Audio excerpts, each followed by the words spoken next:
Hey, how's it going guys? Flakeify here. Today I've got a different kind of video than what you might be used to. With the sudden growth of interest in career mode, I thought I'd create a guide of sorts to help train players transition to career mode. And even if you have played career mode before, I think you can still learn a thing or two from this video. So today's video is going to discuss each step in depth that you should be taking before simulating a single day. On that note, let's get underway. Upon choosing a team to manage, the first step you should take is to look at the team which you have. From here, you can choose one of two paths. You can either pick a formation which suits your team well. For example, if you have high rated wingers, pick a formation like a 4-3-3, which puts a big emphasis on your wingers. Or on the other hand, you can pick a formation which you're comfortable playing with in other game modes like Ultimate Team. After you decided on your formation, make sure to move players around so that they are in their preferred position or as close as possible. One major thing to keep in mind though is the age of each player. You can find that in the player information tab of the menu. And players that are around 31 or 32 are going to begin to drastically declining in value and rating over the course of the season. For example, Di Natale, he's 35. Career mode hasn't even started, he's already dropped a few points. I can swap him out with another player like Luis Muriel, who's 22 and has a lot more room for potential. Ultimately, the choice is yours, but in my personal experience, I would advise choosing the younger player, which has room for potential.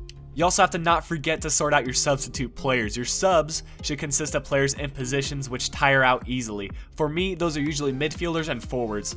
Also, if you know a particular player in your starting 11 has low fitness, make sure there's a player on the bench that you can bring on for him later on in the course of the game. Finally, you're going to want to have a look at your reserves. From those players, decide which ones will actually get playtime. Keep a note of the players who won't get any playtime because we're going to be taking care of them soon. Also, make sure you have at least 2 players in every position. Injuries and unexpected things can happen in career mode, so you don't want to be left out in the cold later on in the season. Congratulations, you now have a customized squad, but your work as a manager is not yet over. Remember those players that you said were not going to get any playtime? Many of them are probably young players with low ratings, and the best thing you can do for them is to list them up on loan. You can find this page by going over to the transfers tab, and from there go over to sell players. I usually tend to put my younger players on a season loan, but if you think you can find some use for them in the middle of the season, you can also put them on a short-term loan. Regardless, they're going to have a lot more potential by being moved to another club where they might actually get some playtime. Any older players that you don't think will get any playtime and are not going to find much use for, you can put them on the transfer list. That way, another club will hopefully come and pick them up and you can get some extra cash. Alright, next I'm going to go over buying and receiving players from loan, and depending on your team's budget, this is a very crucial step in the process. Teams that don't have a lot of money to spend should rely primarily on receiving players from loan. And keep in mind there is an option to buy a player after their loan has expired, and if you want me to go into more detail on that method, I can make a separate video on that method. Just let me know in the comment section below if that's something you want to see. However, if you are a team that has money to spend, decide what positions need the most work and are the most important to your team functioning successfully. What I generally do is sign 1 or 2 players to help balance out the team and then buy 2 additional young players that have good potential. You can use in-game features like the global transfer network, however I would suggest using separate sites such as Foothead or FootWiz. That will allow you to have a much more reliable search and find players that you'll actually have some use for.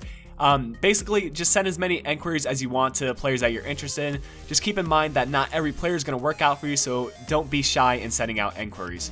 You can also take advantage of any free agents on the market. Unfortunately, this year it's a little bit more difficult to find players with good potential, but if you go ahead and scroll through all the players and find any ones that have good physical attributes or mental attributes, skill attributes, then have your scout take a look at them, and hopefully you're going to be able to pick a few good ones up.